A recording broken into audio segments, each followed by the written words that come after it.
Hello, everybody. Once again, this is Greg West with Felons from the Future on our podcast, Road to Freedom, No More Chains. Tonight, we'll be talking with Brandon Jones, psychologist out of Minneapolis.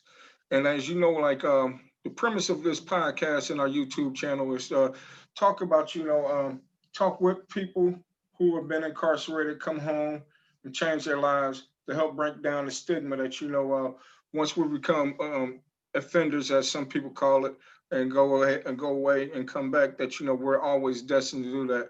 We're trying to give hope to other restored citizens to let them know that no matter where you've been, you can always change.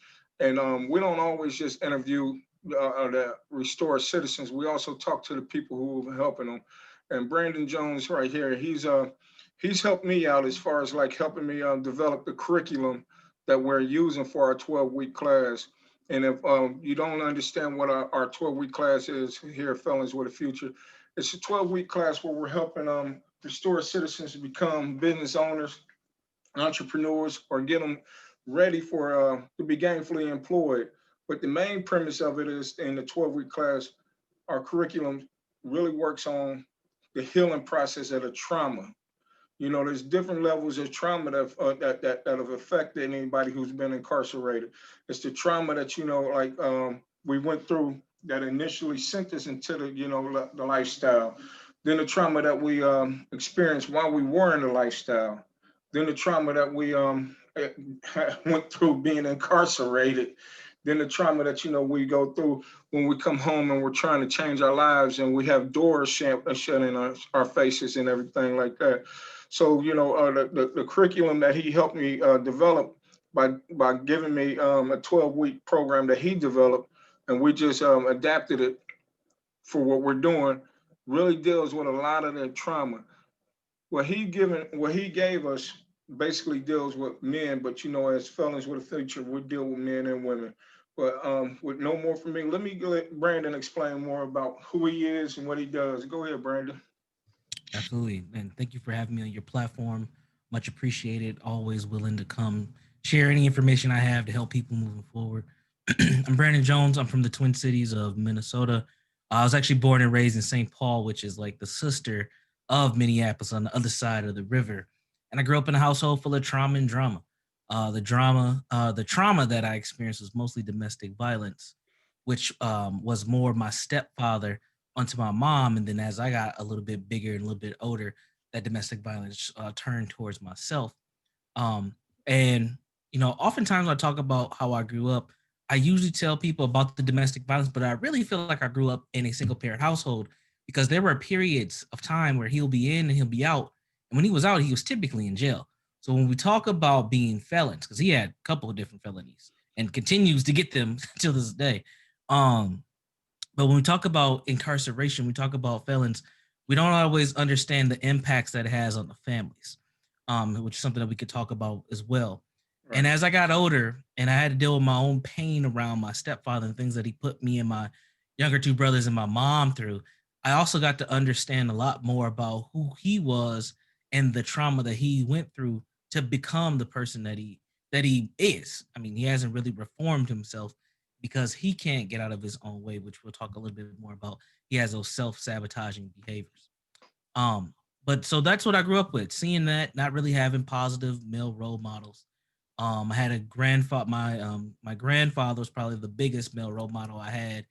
Um, really confused young black man in a predominantly white state, just trying to figure out life, man. And I was a smart kid and an athlete growing up, and I was really a nerd, but I was really good at football. Like I was recruited when I was in like the eighth grade to play D1 football, so I was pretty good. Um, and that actually made my stepfather jealous. He didn't like that attention that I was getting. Like he did, that was just a problem for him because I'm getting this attention. I'm playing varsity football as a freshman. He's mad. Um, and I actually ended up leaving home twice. I left home when I was in the seventh grade, stayed with my grandmother, seventh, eighth grade. Tried to go back home in the ninth grade. Stuff just picked up where it left off, and I shortly left home again and just kind of stayed out of the house till I graduated from high school. And me being a nerd helped me get to college. So Right. I had a couple academic scholarships, but really or I had a couple of athletic scholarships, but really I had academic scholarships that helped me get to the next level. And I went to the University of Minnesota. And there, I originally went to school to be a dentist, and I found out real quick that a little black boy from the hood going to public school, ooh, it's a much different ball game when you look at them science and math classes in a big research university like the University of Minnesota. And I was struggling, man. I got put on academic probation. I didn't play college football, but I told people that I was playing college football because I was just falsifying my identity. But it helped. It helped me become a little bit popular. It helped me with the ladies, and it helped me get access to things that I probably wouldn't have got access to if I didn't say that I was on the football team. But really, just faking the funk. And I found myself at this crossroad where I almost got kicked out of school. I was hiding my identity, and I was just really frustrated with how my life was going. Like I made it this far, and I need to figure out what's next. And I was taking this class called People and Problems, and this was the only class I was passing during the semester. And one day in the middle of this class, the professor, she just stopped middle of her lecture, and said, I don't know who's going to study with this kid because I kept answering all these questions. Said, but whoever studying with him is going to pass the next exam. And I was just like, oh, snap, this lady just pointed me out in front of everybody. And I remember right after class was over, I went to talk to her, like, look, don't be pointing me out. Like, I don't want all that attention on me. Like, that's not how I roll. Now, mind you, this is a big lecture class, man. It's like 80 students in this class. And she just stops and just decides to say, look, this is the kid right here. This is the dude that y'all need to be paying attention to when it comes to this class. And she said, no, Brandon, like, I've been reading your essays. You're really good at understanding this. And I'm like, what is this? And she said, this is sociology. I didn't realize that at the time. I was just reading all the books that she gave me and stuff. And then she said, you should think about getting a PhD. And I remember going, what the hell is a PhD? I didn't even know. Right. I was like, dang. So I went back to my dorm room, and I'm an old millennial. So by the time I was in college, we had Google. So I went and Googled what a PhD was, and I found out, oh, there's college after college called grad school. I had no idea. I was a first generation college student. I was just happy to be on campus, man. I mean, the biggest goal for me to get into college was I knew that people who had successful lives, this was my thinking back then, who had successful lives go to college. But I also knew that I'll have a place to sleep. There was going to be food on campus, and there was going to be girls. And that was just my focus. Like, I just need to get on campus. So I was like, man, I can't blow this opportunity. Let me start getting serious. I ended up switching my major from pre-dentistry to sociology, and just plowed through school that way. Ended up going to grad school.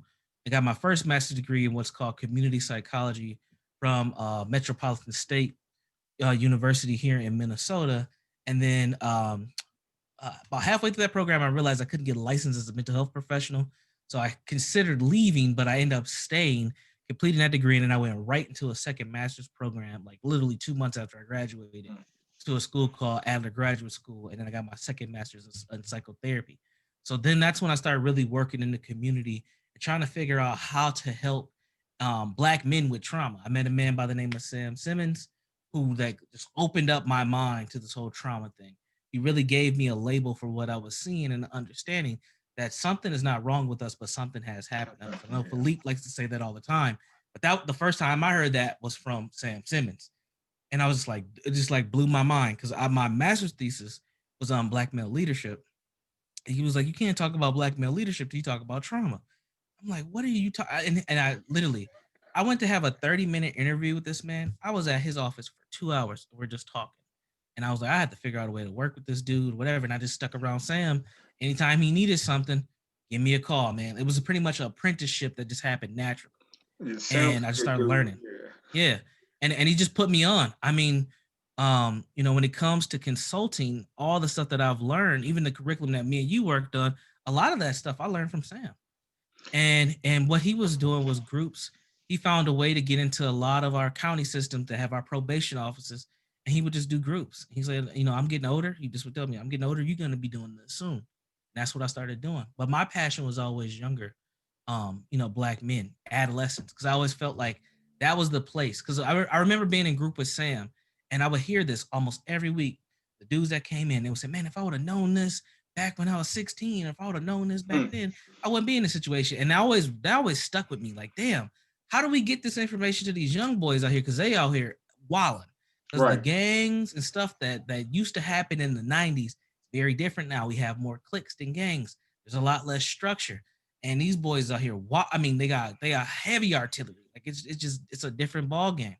And that always stuck with me. So I started to shift my career, my focus around developing social emotional intelligence skills in Black men and trying to help us, one, allow Black boys to be boys, because for some odd reason, Black boys can't be boys. They always have to be little men.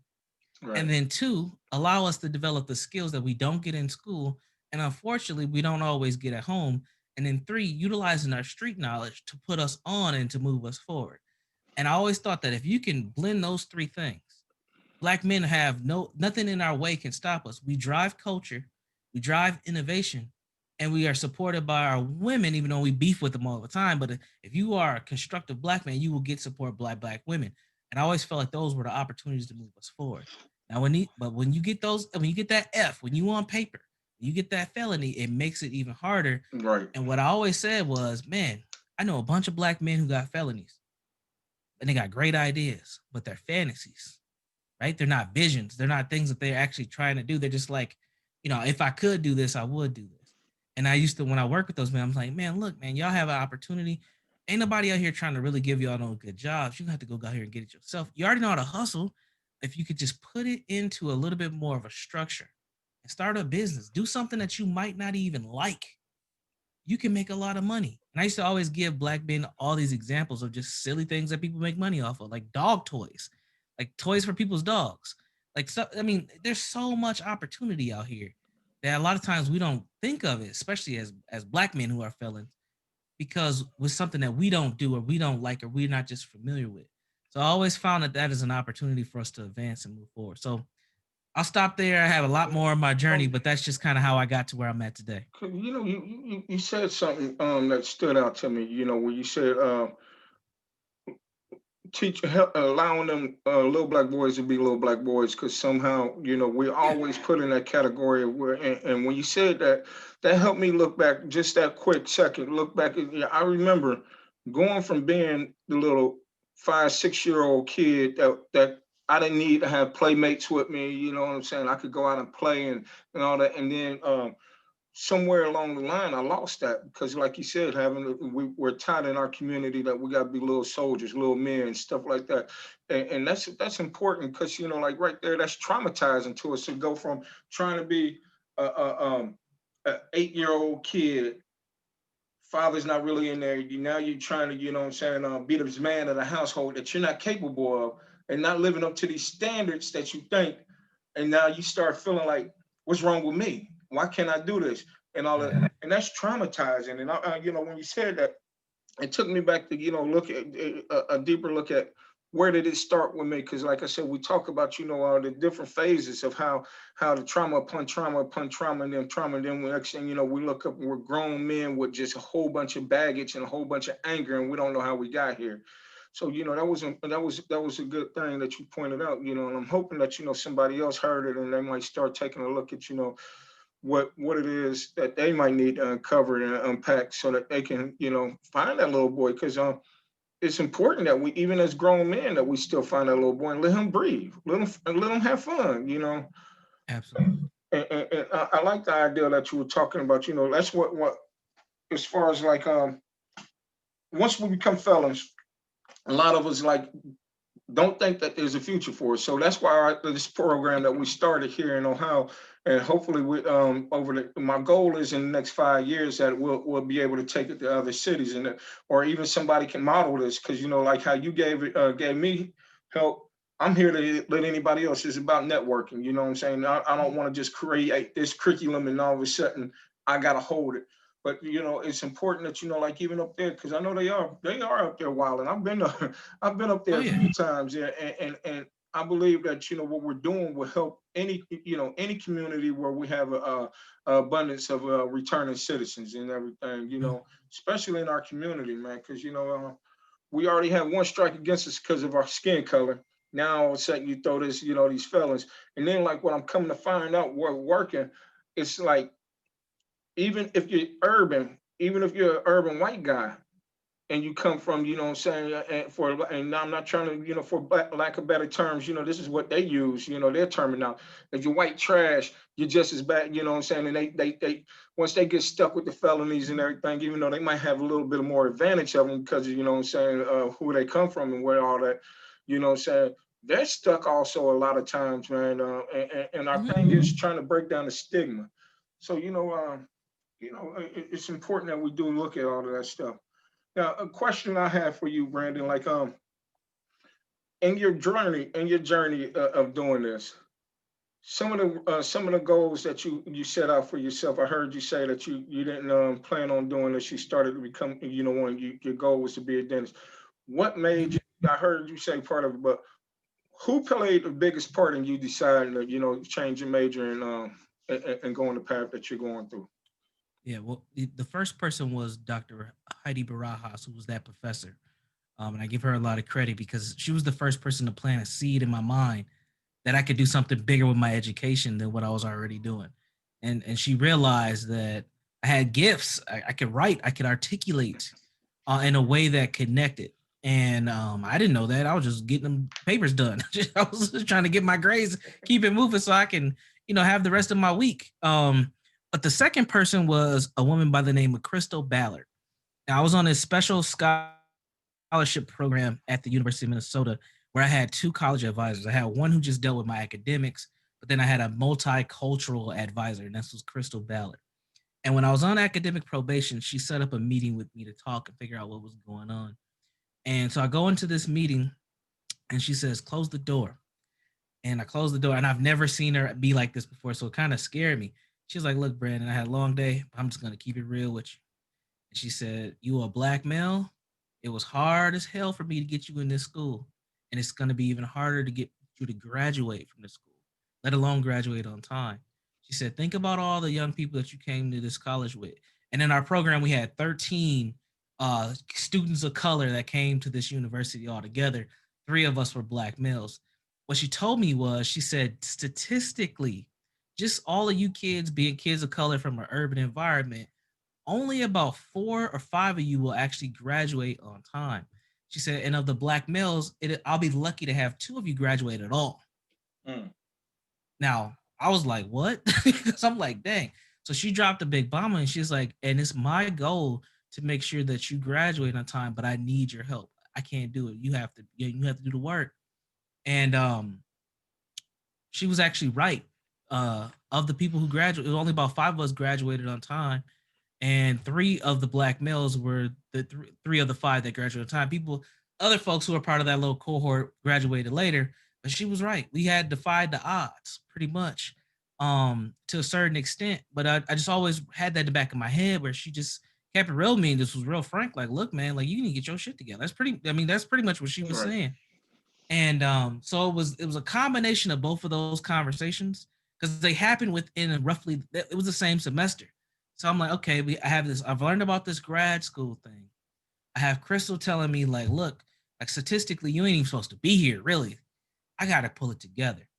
And it became real hard because I had to shake off some of the stuff that I brought with me to college, like taking care of my family. I was in college full time, living on campus, working 2 jobs and an internship. So I Mm. was making some money, right? And I remember I used to send my checks to my mom. I would take about $60 of all the checks that I had, the little checks, the little $300 check, $200 check here, little checks, and I would take about $60 for myself so I could party and kick it on the weekends, and send the rest of the money home to my mom.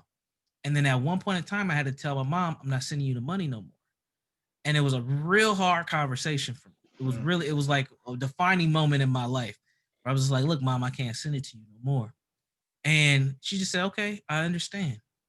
And then I said, but if you ever need something, just let me know. But in order for me to keep moving forward, I can't do this no more. And pretty much what I was doing was setting a boundary with my mom because she was just depleting my resources. She didn't necessarily need the money. I just felt obligated to take care of mama. but so I had to be assertive and go against a cultural norm, which is saying no to mama in order for me to move forward. I bring that up because it's important to understand that sometimes when we are trying to grow, it is uncomfortable. Yeah. When you are a felon and you're coming back home, you got that F on you and you're coming back into the community, people gonna be looking at you different. And there's some people that was cool with you before you went in that want nothing to do with you now. And that's uncomfortable. But that might be necessary for you not to even be associated with that person Right. because they might be on the same old stuff and you might be trying to move your life forward.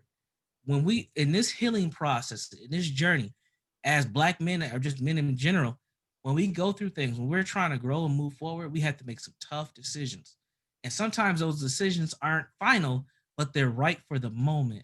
And that's what's very important for us. And we have to be consistent in the choices that we make as well.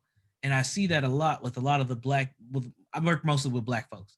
So a Right. lot of Black men that I work with, and they're trying to get back to that lifestyle that they had prior to going in. And that lifestyle is not there no more. And it's different. And they have to move forward. And they Yeah. have to reinvent themselves because they're in a different time and a different environment. Go ahead. Yeah, it's funny, man, because like that was part of the reason why I ended up getting out of the streets was like because I was like how Facebook has these memories that pop up, boom, boom, boom, and today was 10 years ago was like near the end of my run. I'm talking about, like my story. I've been, I started hustling when I was young. I started selling crack when they dumped it in our neighborhoods at, like 14. And all of my friends started catching felonies early, like, like 2019, they started going. I didn't start, I didn't go to prison until I was 35. So now I got this mindset thinking like I'm smarter than the system. I done slicked them and all of that. But so like at the end of my run, we were like the memories come up. We were out in California at this time, this day 10 years ago, me and my little crew and all of that. And I'm looking at that. And so I'm listening to you, and it's bringing back, like how we will keep on telling ourselves the story, the narrative that, that keeps us trapped in a cycle. And what really got me out of the game was January 3rd when they raided my spot for and I was sitting down there. I didn't stop there, and I got out on I mean, they gave me no breaks probation and all of that good stuff. That's a whole nother story. But like 26 days after I got out of jail, off of house arrest, I was involved with another raid. And what hit me was like, I'm about to be that old head in prison. I'm going to be doing the right. All my friends did prison time early in life. Now they done settled down. They got families. Here it is. I got a career. I've been doing this concrete for, but I'm still think I'm slick and all.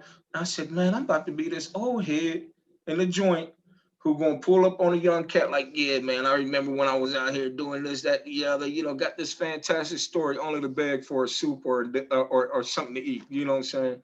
And I said, this isn't what this isn't what my life needs to be. So, and coming to terms with it, like you said, coming home and trying to find my place in the world, because all, like I said, from 14 to 35, I've been in the streets, even though I had a career and all of that stuff. Now trying to find my place was a real traumatic thing. Like, cause I went through the stages of Brandon, like, the people that I ran with, I knew they weren't good for me to be around, but then I still wanted to have that love from them, and it was confusing. And so, that's why I like what when I first got your curriculum and I looked, I said, wow, this is a Yeah. lot of work to do, but it's worth it. The healing, because Mhm. it starts with my thinking, and that's where I need to start my healing at. You know. Absolutely. Yeah. I mean, the mental piece of it is like the biggest hurdle to the whole battle. It's changing your perspective on what's going on. One thing that we should do is define trauma, because one of the things that I've learned about uh, Black folks is that trauma has is essential to our culture. It's like well, one of the things I always find funny is they always say Black folks are not monolithic. We are not monolithic people. But the one thing that is monolithic about Black folks is It's trauma trauma. Yeah. Yeah. on all levels. And for me, the way that I define trauma is a deep emotional wound. And Hmm. we have so many deep emotional wounds that take place in our lives on so many different, levels, it's a surprise that we're even still here. I mean, there are ethnic groups that have only gone. I mean, they haven't gone through 25% of what we've gone through, Right. and they're not even on this planet anymore. Um, so I think it says something about us being able to be adjustable to the adversity that we go through. But one of the things that we haven't been able to do is evolve beyond it. We stay stuck Right. in the trauma, and that's the key.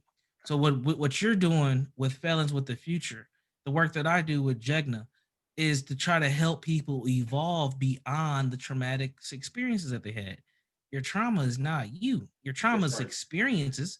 It's pieces of your story, pieces of your puzzle, but it's not the complete piece. And the complete puzzle. And that's one of the most, when you can shift your mindset around that, you have still an uphill battle, but now you're more better equipped to move up that hill as best as possible. And when people understand that, it helps them move forward because, well, no matter what the trauma is, you could be chronically homeless, you could have been incarcerated for a decade, you could have been sexually assaulted, you could have been in foster care, you could be in domestic violence household, whatever. You could be shot, all types of stuff. You're still here.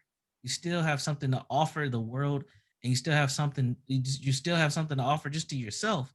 So you have to be able to find a way to show that impact and make that impact to the best of your ability. And that's why I reference healing all the time.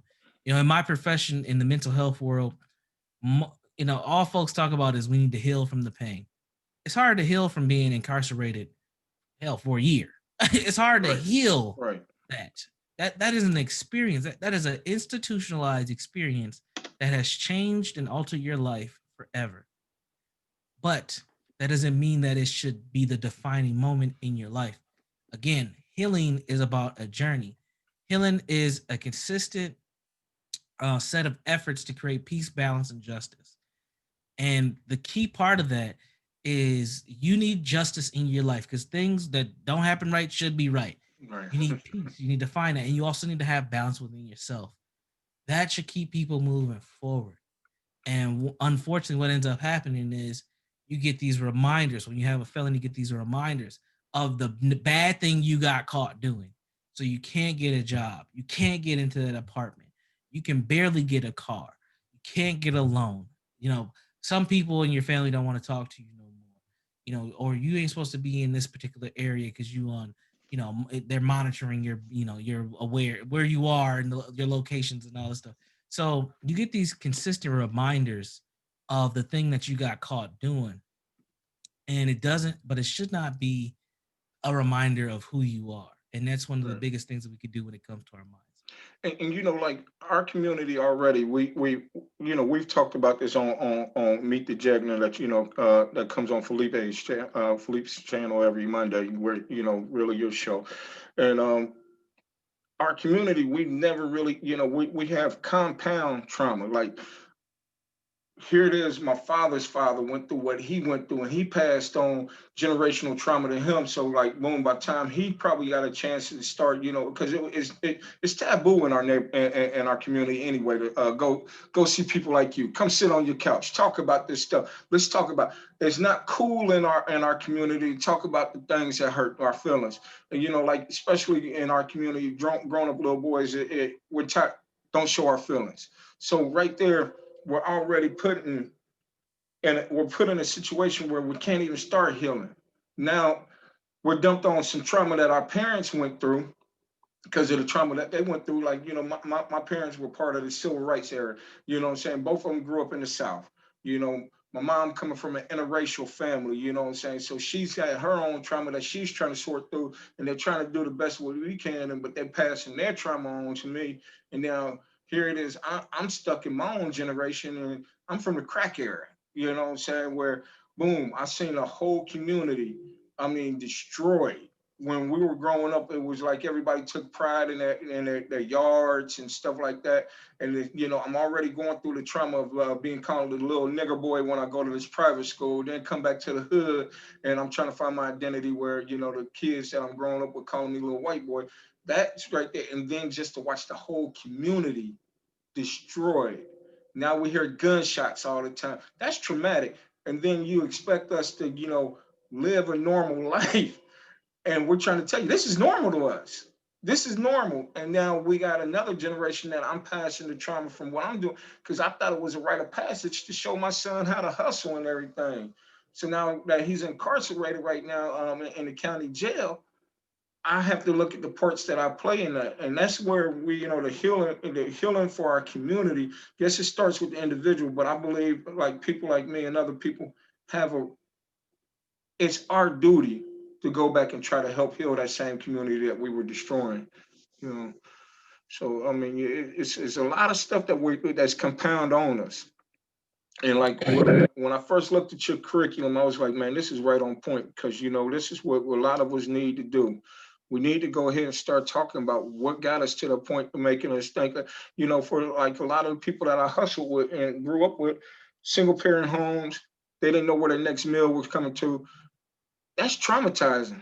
Going to bed hungry, then growing up, and I mean, all of that, and like I said, then the trauma that we go through when we're in the streets, beaten by the police, robberies, shootouts, and stuff like that, and we still don't have the outlets to talk about that because it's taboo to go on, sit on a couch and talk about what's going on, what's really happening with us.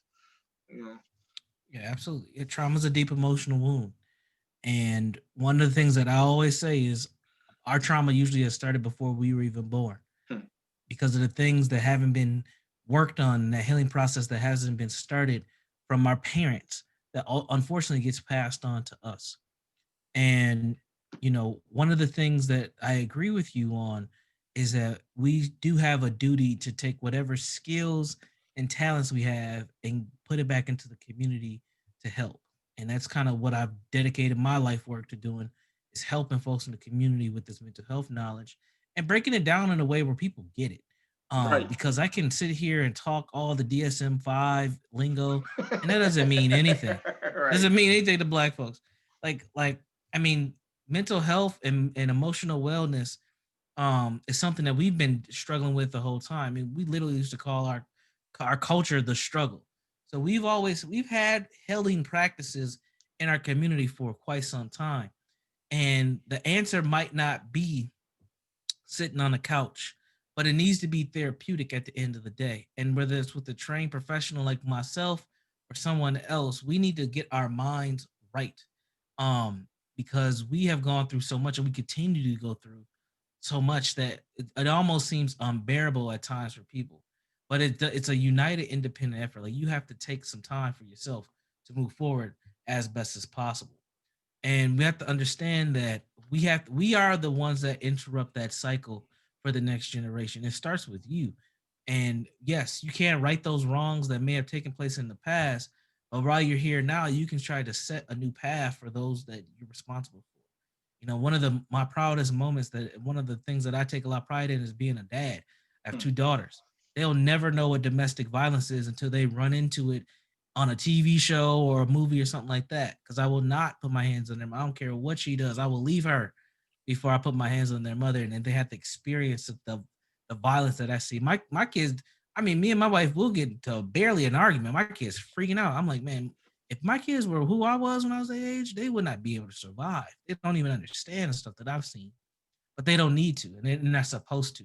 And we have to be able to we have to be able to do the things that we need to do in our lives to impact the others that come behind us and the ones that are around us now. And again, like I said earlier, that can be uncomfortable for some folks. People will Right. start to act differently when you start to make your own changes. And you have to be okay with that. You have to be able to sit in that discomfort. And a lot of people aren't able to do that. But the trauma and the pain that we've gone through just within our community. I mean, white supremacy to the side for a second, even though that's the Kickstarter for a lot of this, the stuff that we've gone through in our community, we have to take a very critical look at culture and how do we shift our own culture for Right. ourselves. And it's not to be like anybody else's culture. It's just the improvement and the well-being of our own. Because right now, when you look at Black folks, we are not well. Whether you're talking about physically, spiritually, mentally, emotionally, like financially, like we are unhealthy in so many different areas that it should scare people.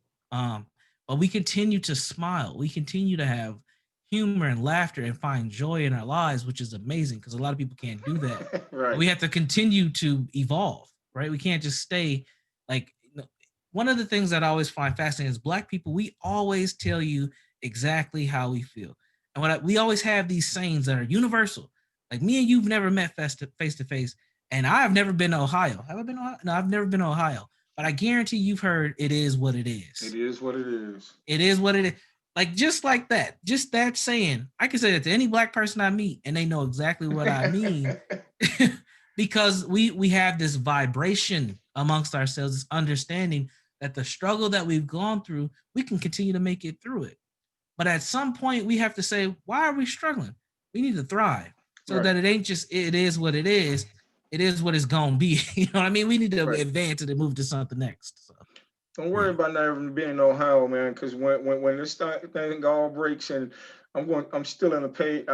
Down the line, I was planning on still in the page out of Sam's book and having me a seminar about the healing and absolutely. so you will be coming whenever we get a chance, man. Believe that. Speaking of Sam, when I first talked to him, he said, "I see you're that type of brother. I'm gonna have to ignore your phone call sometimes because you're gonna be calling me, asking me a lot of questions." He said it jokingly, but that's the type of person I believe that we need to teach our culture that it's okay to call people and ask questions. Because one thing it is with us black men is that we're scared to ask for help because it makes us feel like we're weak. We feel like we're not man enough if we got to ask you for help. So one of the things that I believe that helps break down that trauma and also to get to the healing part is understanding that nobody makes it on their own. That's how come early in the interview I asked you what were some of the defining moments and some of the people that helped get you to the place where you are today, so people can hear it and be like, okay, it's not a punk move to ask for help. This is the thing that I need. If I don't understand something, say I don't understand. And those are part of the things that I believe in. We need to help people understand so we can break down that stigma of coming home with a felony, and when things don't go the way that I think they should go, who do I turn to for help so that I don't get back up in that mindset and say, I might as well just go on back out there and do what I've been doing. All right. You know. So what's going on? Like we've talked about what's gotten you here and everything.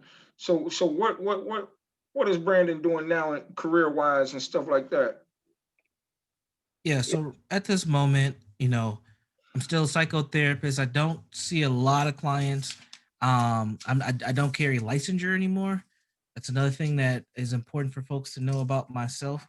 I may pick that back up at some point, but as far as doing the more European model, medical model of therapy, I don't diagnose and I don't do diagnostic assessments of folks. But people still reach out to me for help. So depending on what they need help with, I may help them, and if they need something more clinical, I'll just refer them to some of my colleagues. But I'm also a professor.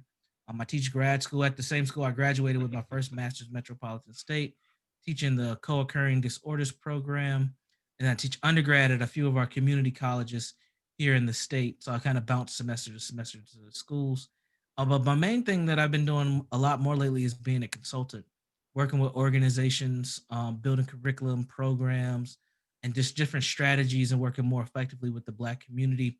I mostly work with either governmental agencies, nonprofit organizations, and sometimes schools to try to just improve programming because, especially now what's happened after George Floyd and all the aftermath of George Floyd, all of a sudden everybody wants better strategies and more diversity and all these things, but they really don't know what they're asking for. They just hopping on a wave saying that they need it, but they don't, they don't really know what they want. So they'll hire somebody like myself. Well, yeah, although they don't know what they're hiring, a lot of times they bring me in because what I try to do is help them understand how is your business creating these inequities or your organization creating these inequities, and then what are you going to do about it? And really making some strategic changes.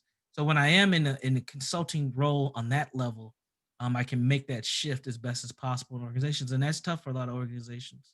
But also with the consulting, also comes trainings and things of that nature that I'll do. Organizations that bring me in to talk about historical trauma, adverse childhood experiences. I do a training called Cultural Intelligence, which is my spin on diversity, equity, inclusion. And then there's just a bunch of other topics that people are like, "Can you talk about this?"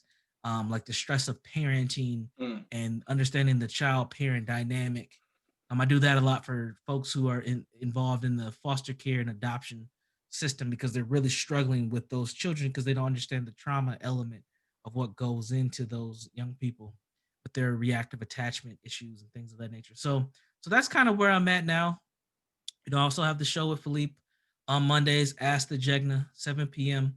And then I'm also producing online content because I know even though and I wish that, people can get my ideas, sometimes they just gotta find them. So producing more online content is very important to just spread information, get information out for people so that they're just thinking differently and making changes in their life. Speaking of online content, if somebody wanted to reach, get some, because I subscribe to your channel, and also I've subscribed on your website, as far as like, because that stuff I use a lot of that for my own personal healing. You know what I mean? Yeah, If somebody wanted to reach out and get a hold of some of that, what's your web address that they could check you out yep, on?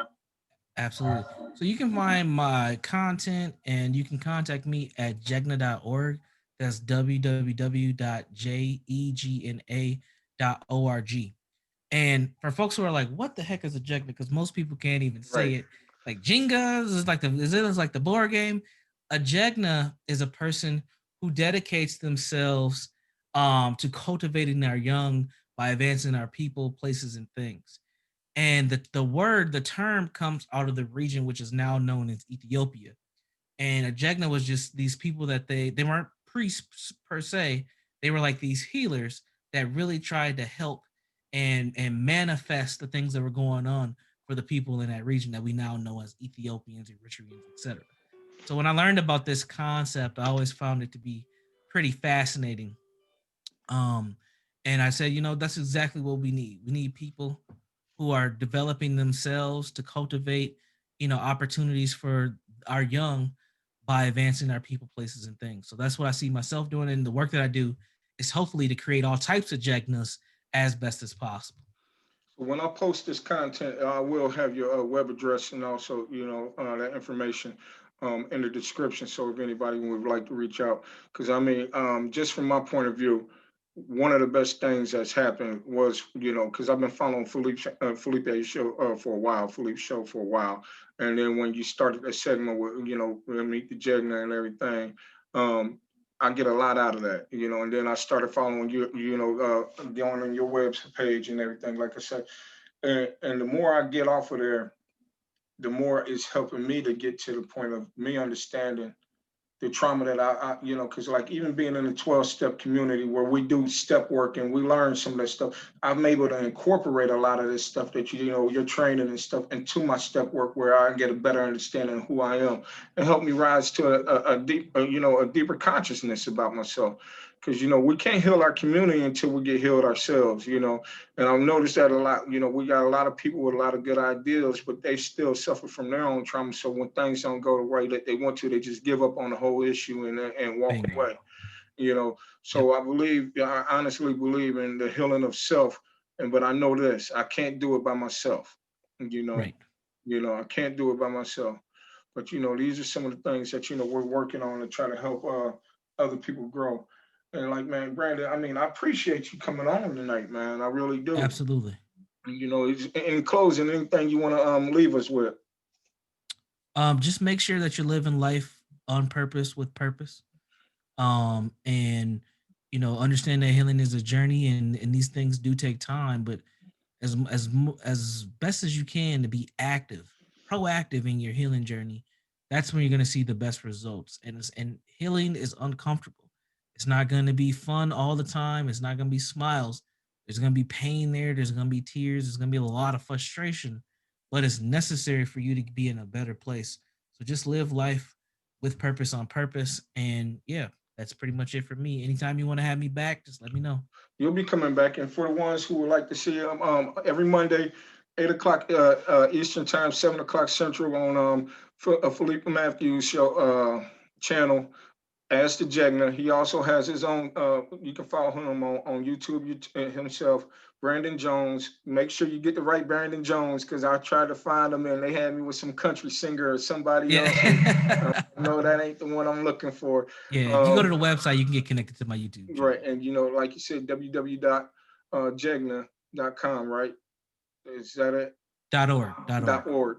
And I will, like I said, I will have it in the description on both the podcast and also on his YouTube. When I air it. So I appreciate your time, man, and I'll be seeing you Monday night. Man, see you later, man. All Have a right, good have a evening. good night.